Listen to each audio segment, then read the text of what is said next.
WCLN 1170 Radio and Cable Channel 16 are pleased to present We Should Know, hosted by J.W. Simmons, an upbeat, informative look at people, places, and issues facing our community. This education-based analysis of issues will remain positive and informative as we consider closely what we should know. Ladies and gentlemen, welcome back. We Should Know is on the air. I want to thank you for being with us today. My name is J.W. Simmons. I'm your host. It's always a pleasure to be here and bring folks to you that have information that will not only benefit you, but can inform you and hopefully in some cases educate you in matters that is happening all around us each and every day. We have two of those folks today with us, and one of them, actually both of them, you know the names. One of them's been on before. The other one is new, but I guarantee you know his name is Chuck Spell. Chuck, you're with Hog Slat now. You've been with Schindler. You've been with a number of organizations. I just want to touch, there's a few of them. I didn't even know. I knew you were on trustee board at Sampson Community College at one time. You were director of Sampson Community College Foundation and a past president there. You served as a board member of Triangle South Workforce Development Board. Been a member of CAFE board right here in Clinton. That's the Clinton Area Foundation for Education. I believe I got the acronym right. And also past chair of the Economic Development Commission, current president of the Clinton 100 Committee, board member for Sampson History Museum, served on the Board of Adjustments, served on the Revolving Loan Committee, subcommittee part of EDC, Economic Development Commission. Of course, important to me and everybody, elder at Graves Memorial Church, president of the Lightning Rods Car Club, which a lot of people know you from, believe it or not, by just being part of that group. That's a huge organization. And classic, or what do you call them, classic, not antique, but classic car? Yeah, it's well, a big deal. Anything, antiques. It's you don't deal. even have to have a car to be a member of our organization. It's just people that like cars to get together, and it's a good time. And we've got our event on the 9th of October here. Going to have the car show in conjunction with the downtown celebration. So we're looking forward to that. Yeah, I just see that, and your involvement with the History Museum is kind of unilaterally supportive, because my history, when I start looking at 60-something model cars, I'm there. You just lost me. I'm there. Yeah. And of course, thank you for being with us. And we've got Stephen Barrington, who is our economic developer. I think a lot of folks know your background, Stephen, already. Came to us from the Wake Forest area. Got a strong background in economics and investments, and done quite a bit of work and service on a town board up there, I think. So I want to thank you for being with us. Today, the conversation builds itself around something that we hear, and historically it's been a simple word, but for some reason now has a lot of moving parts, and it's called jobs. Looking at both backgrounds, looking at what, Stephen, you do, obviously with Hog Slat now, and Hog Slat is a multinational corporate industry, started from grassroots up. I'll start with you, Chuck.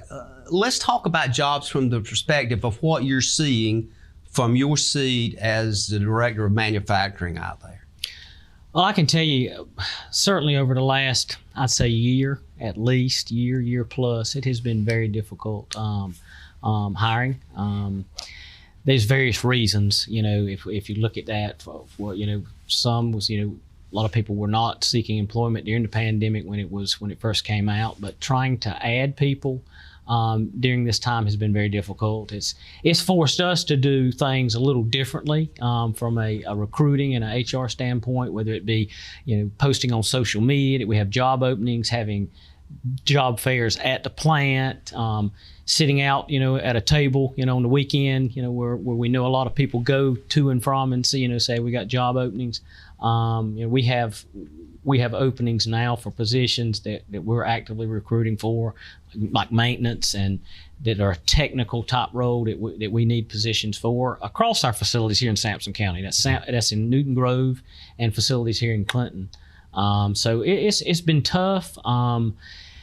There's been times that you'll hire 4 or 5 and 2 will stick, and or you interview 8 or 10 and they won't show up for the training. So that's tough, especially when you've got a lot of orders and the customers need the product and you've got to produce it, so you need the people to do that. So out of the box thinking, trying to do, recruit has been one of our key actions over the last, I guess, particularly over the last 6 months, doing everything we can to try to bring people in to fill our positions. And our HR department, along with our supervisors and our management in the different groups, have done a very good job doing that, recruiting and trying to get them in. But it's been tough. It's been as tough as making the product for the customer is actually getting the people in-house. And, that's a discussion that we've had over with Stephen and others that, the workforce piece is tough for manufacturing right now. It's tough for anyone. Go look at the signs. Drive down the road and look at the signs in front of any store, any fast food, we're hiring. And that's nationwide. We have a facility in Nebraska, same thing. Signs all over the town there in Columbus, Nebraska that say, we're hiring. It's everywhere, and it's tough. Are you experiencing that globally from your other companies throughout the globe? It has been difficult hiring. We have a facility in Romania, a manufacturing facility in Romania, for various reasons there. The same thing, we're trying to add people there, and it's some out of the box thinking in terms of recruiting people, but we're seeing it globally. I don't think it's not as bad from my standpoint, in terms of numbers that I'm seeing in the U.S., the U.S. seems to be a little bit worse than it is. I can only speak for the Romania facility, but they have had some difficulty hiring people. But they've picked up some numbers here recently, which is a good thing for us. So, Stephen, from your perspective as economic developer, I know you talk to your counterparts probably quite often, regionally and statewide. Is this a phenomena that it has been going on for some time? And has it been caused, all of it, by the pandemic? And are they concerned about the future? And is these kinds of things similar? Or do we have some sense of uniqueness? No, we certainly don't have any sense of uniqueness. Across the state, across the country, peers and colleagues in the economic development world are facing the same issues in their communities, much as Chuck had expressed. I will say that Site Selection magazine has actually put workforce development above product for the first time, which basically says that's the most important thing that's on their mind when they're looking at a community is, do you have the workforce or do you have the available infrastructure to grow future workforce for our company should we come to your area? And so by that move, that was a significant move in which Site Selection magazine had kind of indicated that this now has risen to a whole nother level than what we've seen in the past. 20 years ago in economic development did one thing. Workforce development was kind of at arm's reach. They did their own thing. The two did not collaborate as well as they should across the board. Today, it's a very different world. We are incredibly interdependent upon one another for successes. Chuck, I want to just whirl back to you, a comment. I thought two things, workforce development and collaboration. Talk to us about that from your seat. The whole idea of Hog Slat, what its needs are. Is there similarities elsewhere? Is there a need as far as a region or 2 or 3 counties to look at and say, let's do something to bring people together? I'll get your thoughts on that and then spin back to Stephen, kind of follow up. Most definitely. I mean, there's no question. I think from that aspect, we're all in it together, to try to find a solution to the problem. But, Stephen and I are both part of a group that's in conjunction with the state, NC Impact. It's a collaborative. It was passed, I guess, in the General Assembly. Was it last year or when that was passed? I think it was a couple years ago when they passed that.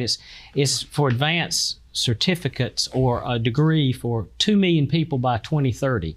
And those are the top things that the state as a collaborative can do across the whole area to improve that skilled workforce. So companies, existing industries, recruiting, the state of North Carolina recruiting companies in here is going to have those people available to actually work in the facilities. Because, I mean, it's not that we're looking for unskilled labor. We need labor that, we're not looking for labor that, and I'm saying as an industry, not specifically Hog Slat, but we want skilled labor that can utilize the new equipment, the new processes that are coming through.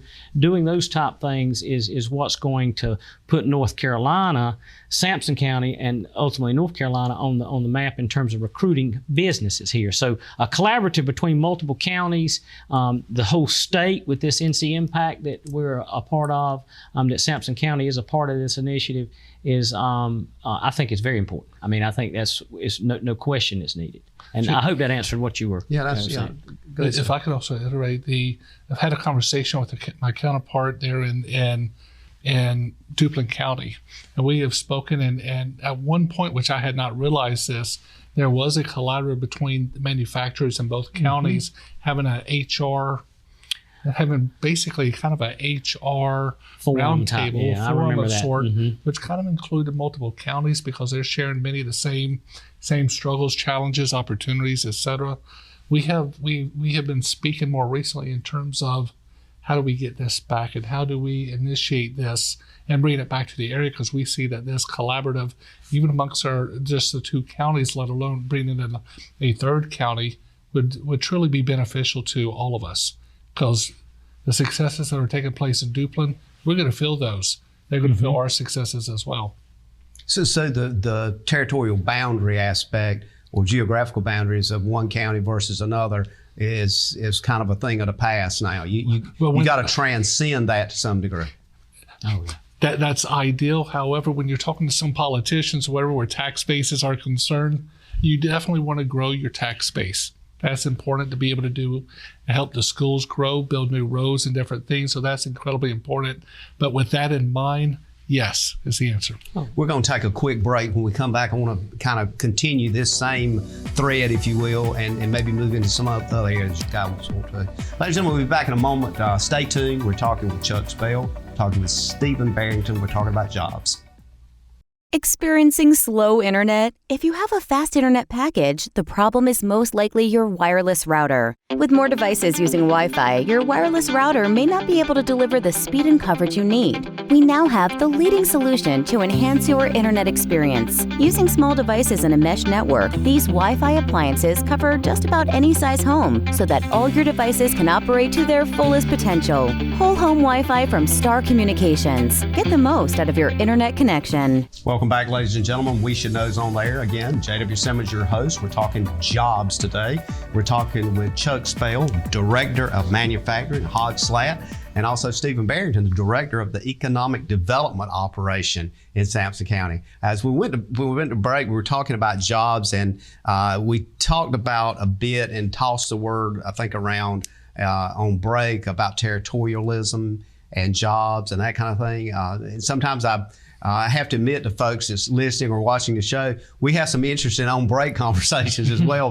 But in that conversation, there's talent in regions, Chuck, that I know you look at, and you mentioned that you've got to get the talent you need. And if it has to drive in, that's fine. But at the same time, if you can't find it, you got to get it from somewhere.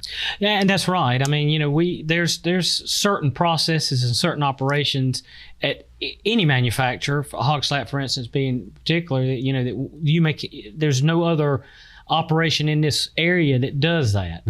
We have a new operation in one of the Clinton facilities. It's unique to Clinton, and finding those people here is just non-existent. So you've got to pull those in from another county. You've got to get them to drive in. And in our Newton Grove facility, we have quite a few people that come from other counties, Johnson County, Wake County, people that drive in. And I remember in my Schindler days years ago, we had quite a few of our professionals, our engineers, that chose to live in that Garner, Raleigh, Clayton area and drove in every day. So, that's what we want. We want the facility to locate in Sampson County. We want to pull the people in from somewhere else. You agree with that, Stephen, I'm sure. To some extent. Well, I think that the thing that I'm hearing is this idea again of regional or territorialism as value in the sense of the specificity of credentialing. So let's kind of talk about that a little bit. and I hear you saying credentials. They've got the necessary credential to do the job. We alluded to earlier a brief comment about CDLs, truck driving, and manufacturing. I'm sure has things that engineering credentials are important.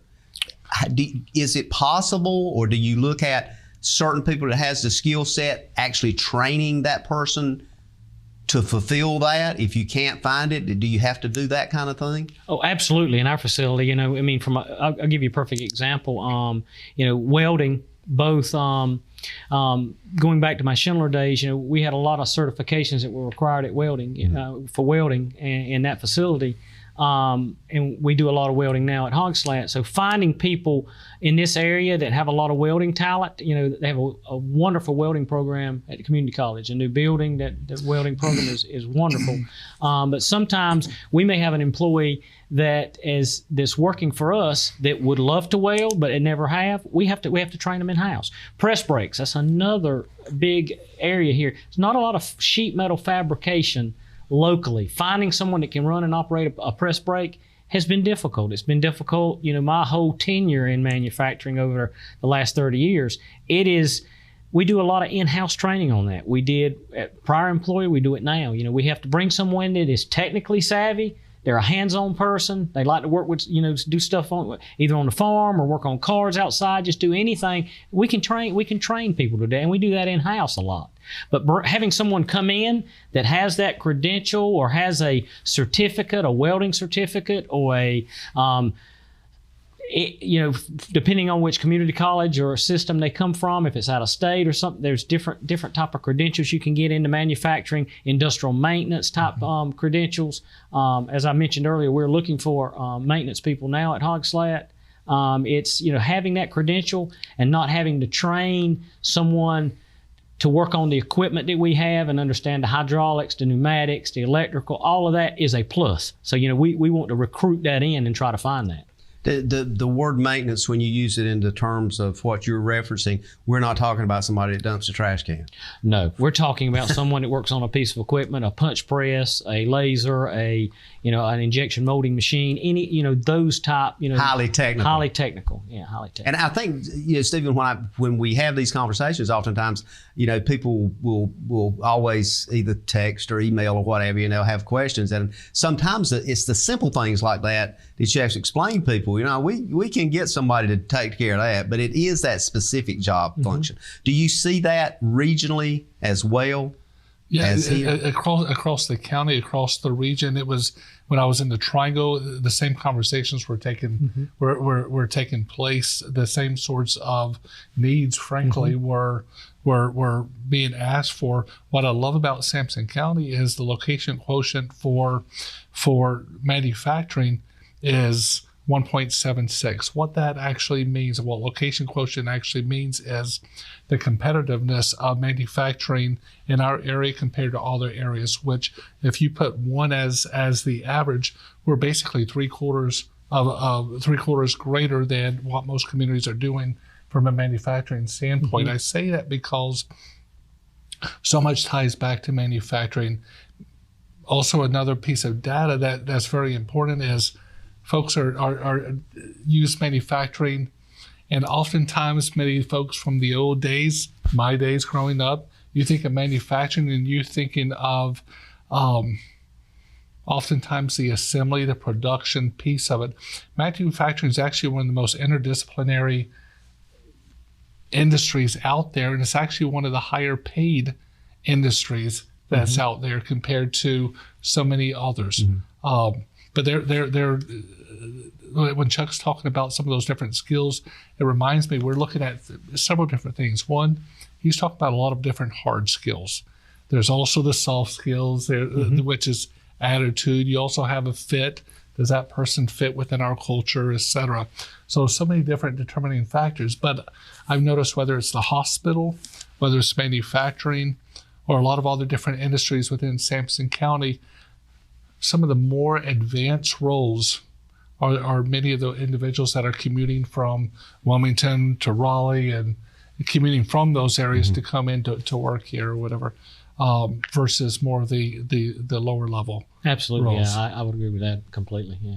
You know, I think one of the things I'm hearing is that the specificity to be able to do specific things in the industry. Is that something when you look for folks, Chuck, do you market that some way, or does Economic Development Commission, of course you've served on the commission, and this guy has done a great job in my opinion just from looking in, but is there some way that you focus and say this is skill set I need, not just a job at Hog Slat, but this is a skill set. Oh yeah, when we post on our on our website, the careers that we have available. If it's a distribution job for our distribution center there in Clinton, the skills required to do this job, that we're looking for is listed. Same way with an assembler job, a maintenance person, any job that we post or we're recruiting for.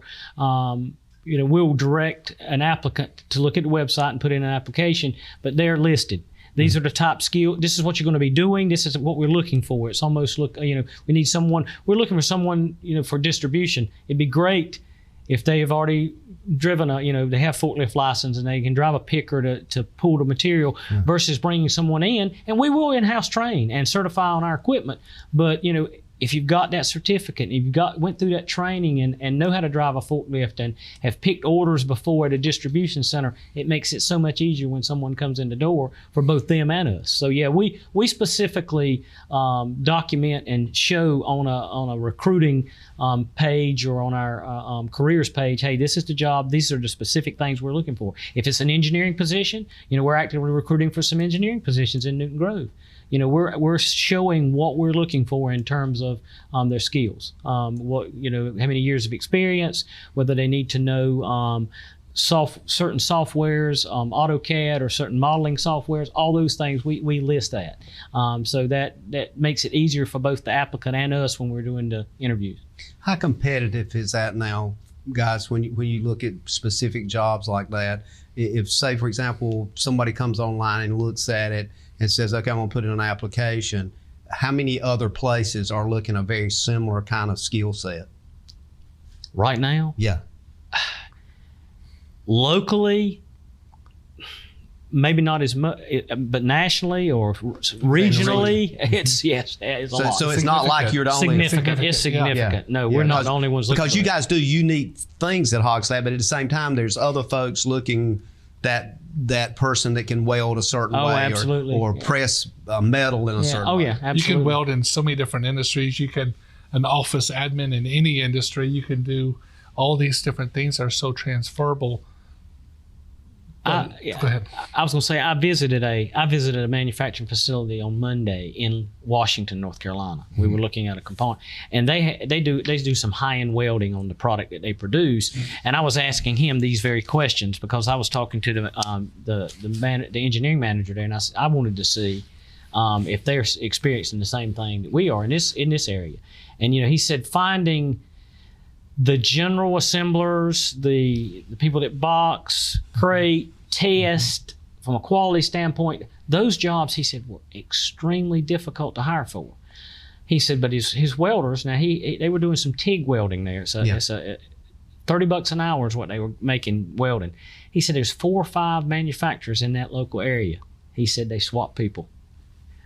They're able to, it's not hard to find anybody, but if somebody gets tired, you know what, I'm just not want to work here anymore. I'm going to go to that one, and I'm going to go to this one. So they're not hard for them because they're in an area that has a niche for that type system. But his other positions, he said it's difficult. He can't get anyone to come in. So they're experiencing the same thing. But I thought it was interesting to hear that they were kind of poaching people from one plant to the other, but they're able to keep their workforces full there. Because if, someone's giving a raise, or guess what, this company's paying a little bit more, I'm going to go over there. I'm going to go over here, but, or I'm just not tired. I'm tired of doing this product anymore. So they're experiencing that in that region, which is a little different. I want to kind of follow that after we come back from this break, that $30 an hour comment, because I'm doing the quick math in my head. That's like $1,200 a week minus whatever the federal government is a good wage for anywhere in this area. So I want to follow that a little bit and talk about wages, if that's okay. Ladies and gentlemen, we'll be back in a moment. Stay tuned. We're talking about jobs. You need to know this. At home or away, knowing who is at your door is priceless. Star Communications is here to help with its doorbell security camera by Skybell. Live viewing and two-way audio equips you with the ability to always see and greet anyone that shows up at your door. If this is the kind of confidence you are looking for, call Star Communications today at 1-800-706-6538 to learn more about this intelligent security that you can always depend on. Ladies and gentlemen, welcome back. We're talking jobs today. The name of the show is We Should Know. If you're just tuning in, or maybe you just turned the radio on, you're hearing us on the radio, we hope you'll maybe let somebody else know. The show is aired on Tuesdays at 2:30 on both Star Communications Channel 16, the TV side, and simulcast on WCLN Radio. It airs again at 7 p.m. Tuesday, Thursday. So we hope you'll call folks, let them know this is on. We're talking with Chuck Spell with Hog Slat. Chuck, one of the things when I introduced you a while ago, I wanted to kind of reemphasize this. You're also a graduate of North Carolina State University with a Bachelor of Science in Mechanical Engineering, and from Campbell with the MBA. So we talked a little bit about the skill set. The reason I wanted to mention that is you've got both the academic and the frontline work set too. So it doesn't hurt to have both. It doesn't. And in my career particularly, I moved, when I was at Schindler, I went through various roles there, and I moved more from the engineering into the management piece. And from that aspect, understanding the business and understanding the financials and so forth was very important. So, it is. And I think it's important to do it after a few years. I often see a lot of people, going straight into getting their MBA right after their 4-year degree. And, it's good to have some experience under your belt before you go back and do that. So. I have quite often, I have engineers on, either civil engineers, various degrees in engineering. And I always like to have engineers on because they get to the analytics of the matter rather quickly. Mm-hmm. And sometimes you have to do that. So, that's right. Stephen, we were talking, as we went to break, we were talking a bit about the salaries and employability in the area. That's a big issue. And one of the commentaries that I read in news media, various platforms in prep for this, was that a lot of folks are saying, well, I really can't go back to work right now because I just don't, I feel like I deserve more money. And they use a living minimum wage. I've heard that a lot. I'm looking for that definition, and I keep finding multiple definitions. I would ask both of you, define that for us. What's a living minimum wage? Ooh, that's a difficult question. You want to tackle it first? No, I don't. Yeah. Yes, but it's something that you've heard it. Oh, yes. It's out there. So I put it out with probably the kind of the explanation at the end. How does somebody in industry or that's seeking jobs, and we're going to talk about October 2nd coming up and the job fair that you've got right downtown Clinton here. But as we look at that, how do you look at folks that maybe come in and sit down across the table from you and say, yeah, I really want a job. Well, where was the last job? Where did you work last? And why did you leave there? Or, well, I hadn't really had anything, but, I just really can't work for less than $20 an hour. Are we at that precipice in the world that we have to say, well, I'm just going to have to pay you that, I guess? Or do you do it, Chuck, in the sense that you say, okay, when you reach the skill set level of this, then we'll talk about that?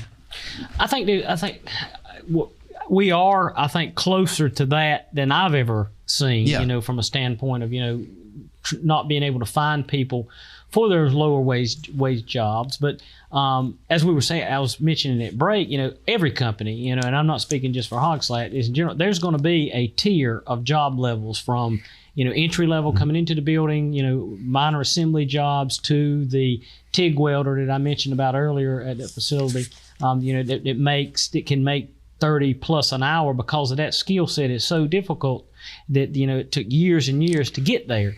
But being able to just pay a wage at a high level for jobs that don't necessarily justify it is going to be difficult for a company. Because companies, we're global. Everybody's heard it. Oh, everybody's global, worldwide. Mm-hmm. So we're competing here with companies in China, with companies in Eastern Europe. We're competing everywhere. So paying a wage for jobs that are way more than the consumer is willing to pay for the product when your competition is, you know what, I'll bring it in and pay $1 an hour overseas to get it brought in here plus transportation, and I'm selling it, and you can't make it here for that. So you've always got to weigh that in what your jobs are paying. And one way you can get around that is, some of the low level type jobs, combine those and make jobs more technical, so that you're paying that, if it is that $15, $20 an hour job, that it's a highly technical job that requires a advanced certificate, years of training, some type of skill set. That's the way you can get around it. Or, automation, people say, robots are going to replace the worker. I don't necessarily believe that, but, you can automate some functions to remove some of those jobs that you can't, you can only pay the $10 or $11, $12 an hour and replace those and then that person now is operating a robot. Or operating on production and making more money because they're producing more products, So we utilize production in Newton Grove in our welding department, and we have got some heck of workers. I mean, we got some guys that work, all through the day in welding, but those guys produce on an 8-hour basis 5 days a week, and the more they produce, the more they make. And it works out very well, but they bust their butt, they really do. And, it's those type things, the scaling your work jobs to a certain level, so that you're not, paying for a lot of low skilled jobs. You want to have those jobs more technical. There may be some things that you can source offshore because it's just not beneficial from a company standpoint to actually produce it here. Because if we pay that higher wage, we can't compete in the marketplace. And, that's unfortunate, but that's just where we are. That's business, good business sense. Why would we spend $20 an hour to put something together that ends up costing $5, or we can only sell $5 to a consumer? So, that's, those type things is always a struggle. What is a minimum wage for this area, Stephen or Chuck? So the average wage that the state puts together every year, we're right at $40,000 a year overall, 39 and some change. So just that's minimum. Oh no, not minimum. I'm so sorry. Let me clarify that, because I'm going to have people call me. That's the average. That's the average. Yeah, I apologize for that. Yeah. But what I wanted to say about that, and you asked a question earlier in terms of living wage and where you can get that information. MIT does do a report, and they have some reports out there. They have a calculator based on where you live, state, region, etc. They kind of highlight what is the living wage for that particular area. But it's very interesting because oftentimes we talk, and this is from the school systems to our economic development. We will oftentimes, or with the workforce development folks and professionals, we'll talk about different industries, manufacturing. We'll talk about retail. We'll talk all these different things. And so we also have an average. What is the average wage within manufacturing, retail, different things? They don't always mesh up, and obviously they don't. They're different industries that pay more money. And then, but we're looking at a high level industry level, which is 2-digit, the NAICS code, which is a national industry code, basically kind of highlighted the different industries. So say manufacturing is a 2-digit. You go all the way down to 6 and you're looking at machine shops, or you're looking at a different aspect of manufacturing, a very low detail, you're in the weeds as far as you can go type of job. And there's a disparity between some of those opportunities as well. But just say the average wage in Sampson County is $40,000 a year. So say you're making $20 an hour.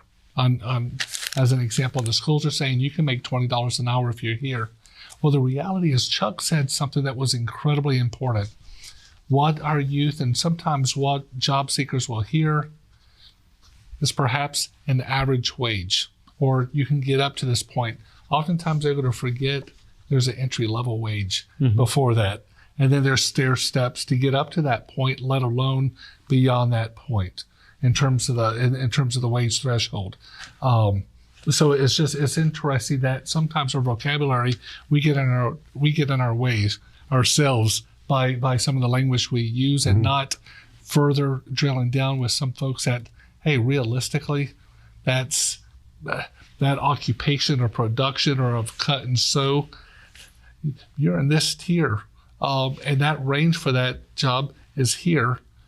But for someone with a different type of credential, such as welding, it just changes. The box just changes. You're in a whole different bracket. So what I hear Stephen saying, Chuck, is there's this sense that you can't just standardize it with just saying, okay, well, this is what is a living wage, so we're going to pay everybody that comes into the company. You got to base it on not only credentials, but capability and number of people that you have available to fill that job. Is it supply demand kind of thing? And the types of occupations. It is. Yeah, that's right. I mean, I think it is a supply and demand. I mean, you don't want to.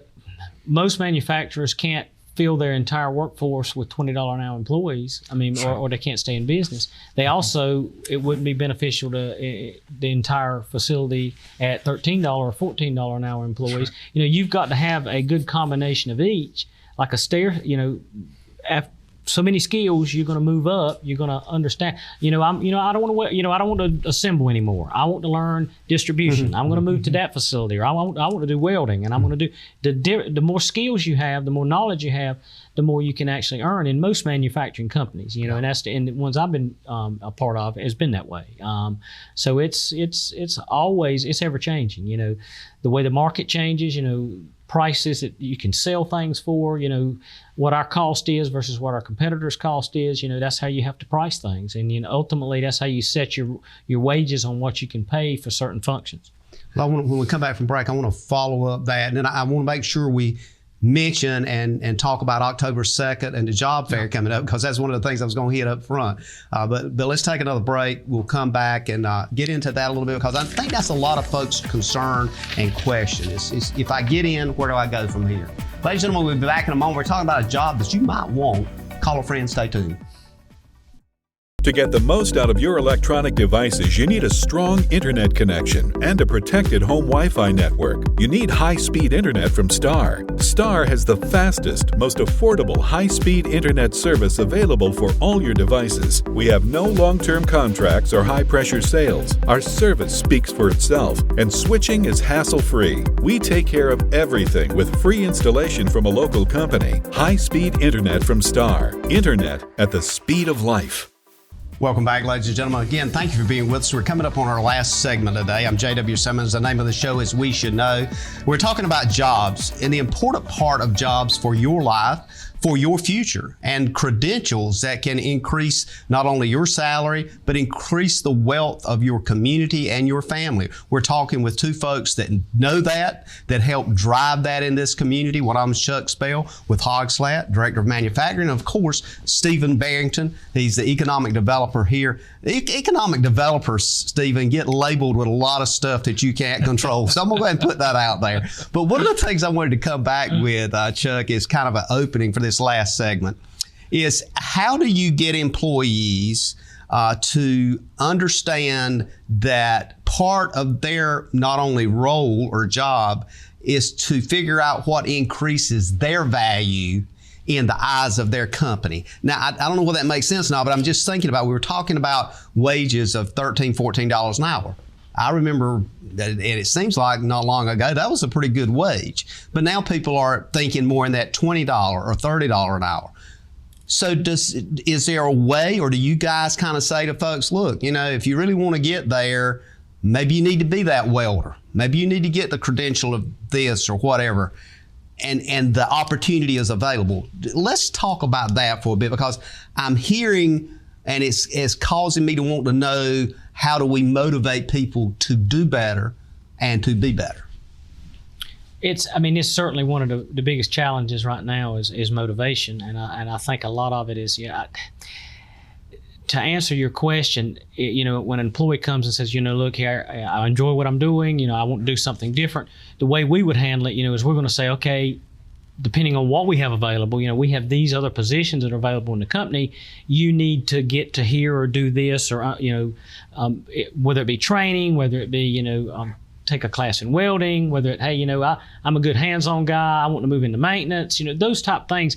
There's a pathway for it. And I know other industries here do the same type thing. When they have employees that's like, you know what, I want to move up. I want to do different things. I want to do things. There's pathways to that. Yeah. But motivating. I don't know if it's a change that I've seen over the last a few years, but it's more difficult than it was in the past in my eyes to do that motivation. And I'm not sure what that change is. I think it's from a societal thing. We're just the younger generation, and it's not picking on the younger generation. They're more social media. I think in some cases industries and businesses are going to have to operate a little bit differently.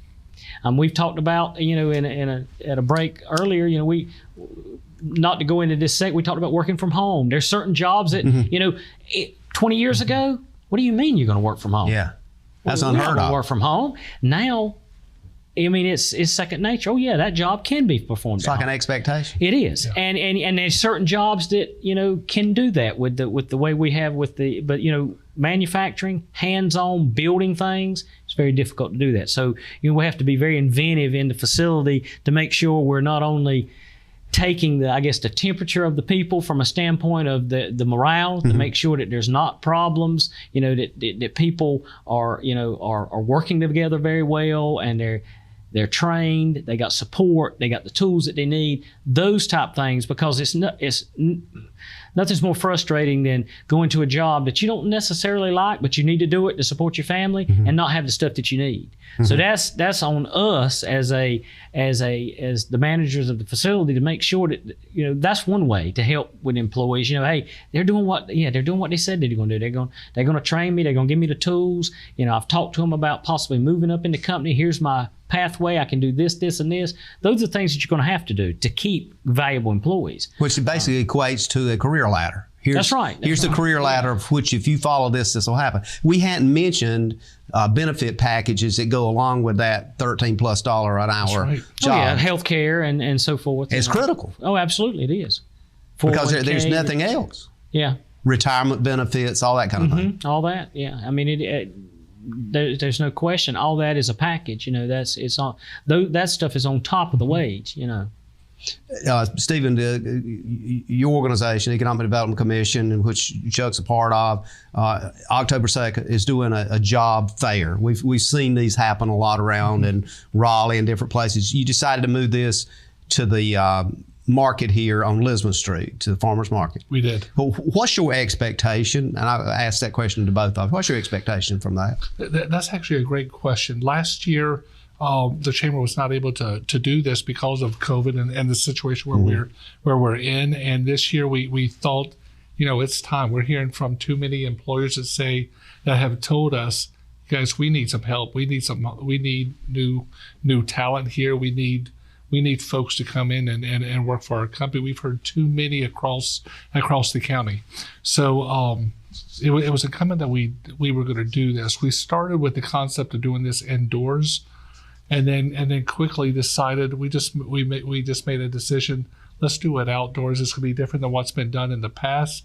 It's going to be simple, and truly the setup will be simple. But these are employers who collectively have a couple hundred jobs that are available today, and they need folks from entry level to higher level engineers and different professionals. And so it runs the gamut. It's an opportunity for job seekers and employers to really connect, but for job seekers who are really serious about working and wanting a job, it's an opportunity to come and meet folks who are looking for talent today.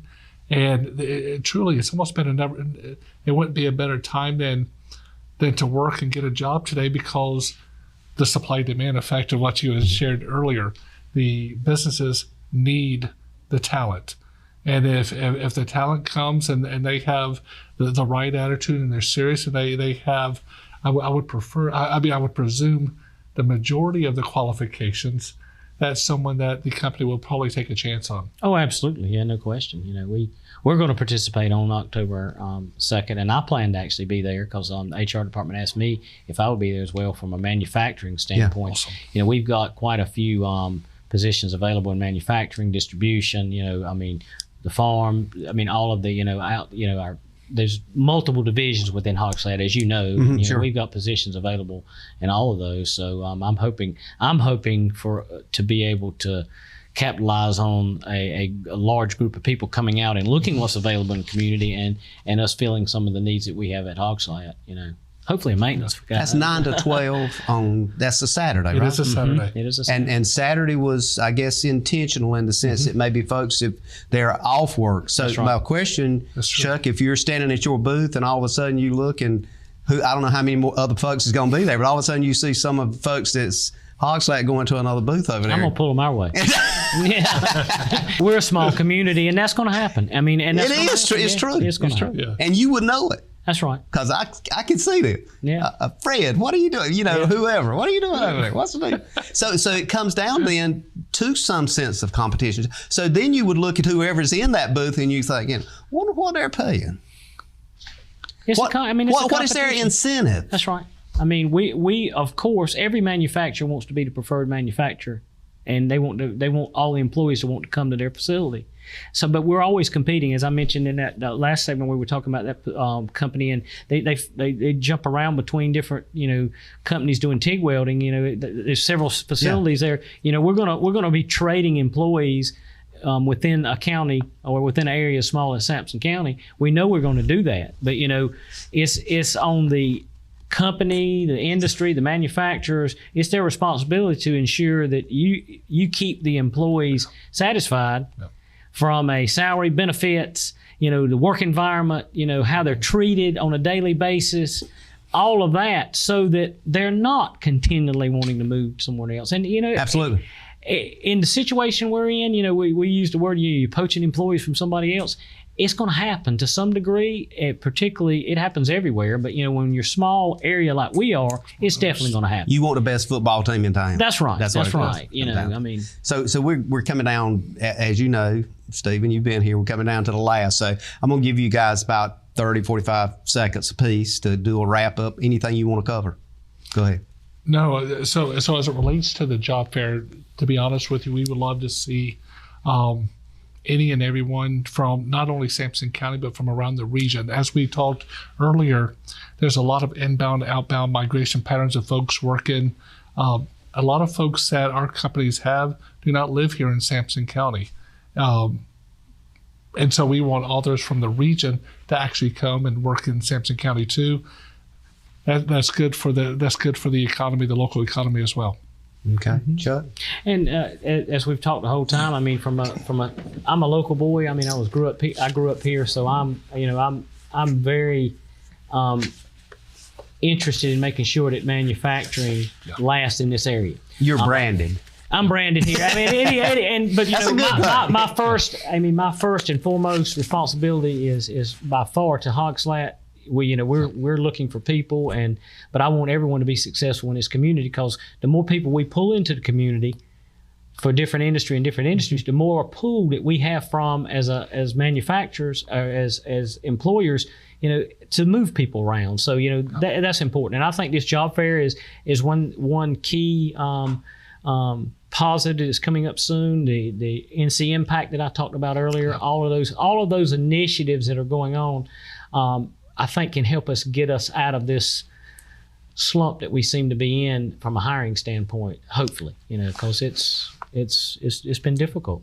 And the NC Impact, that's long term. The job fair is for immediate jobs. The NC Impact is long term. That's going to help the county long term. That's the future. Yeah. Well, guys, I want to thank both of you for being with us today and taking time to sit down and talk about this. And I hope folks will come out on October 2nd and right here at the City Market, right on Lisbon Street, and see you, Chuck, see folks with Hog Slat and other industry in the area. And again, look forward to having you back later, and especially if something breaks and something new happens. See you next time. Ladies and gentlemen, thank you for being with us. We look forward to seeing you again next week right here, and may God bless.